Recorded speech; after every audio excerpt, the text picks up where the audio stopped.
Hi, welcome to my channel lucky cooking blog. ఈరోజు మా అమ్మ అయితే పిట్టి చేసిందండి. బియ్యం వేపి మిక్సీ పట్టి రవ్వలాగా ఆవిరి మీద ఉడికించి తర్వాత బెల్లం, ఏలక్కాయలు, కొబ్బరి, నెయ్యి కలిపి బాగా పిసికి చేస్తారు. ఇది పాతకాలం వాళ్ళు చేసేదండి. పిల్లలు పెద్ద మనుషులు అయినప్పుడు వాళ్ళకి బలం కోసం చేస్తారు.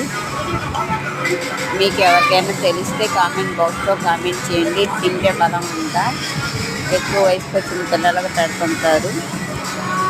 అప్పుడప్పుడు చేసుకొని తింటా. నాకైతే భలే ఇష్టం. మా పిల్లలు కూడా తిన్నారు. ప్లీజ్ అండి, మీకు నచ్చితే లైక్ చేయండి, సబ్స్క్రైబ్ చేసుకోండి. ప్లీజ్ అండి, లైక్ అండ్ సబ్స్క్రైబ్ చేయండి. మా ఛానల్ని కొంచెం సపోర్ట్ చేయండి. ముందు ఇంకా మంచి వీడియోస్ వస్తాయి. ప్లీజ్ అండి, లైక్ అండ్ సబ్స్క్రైబ్.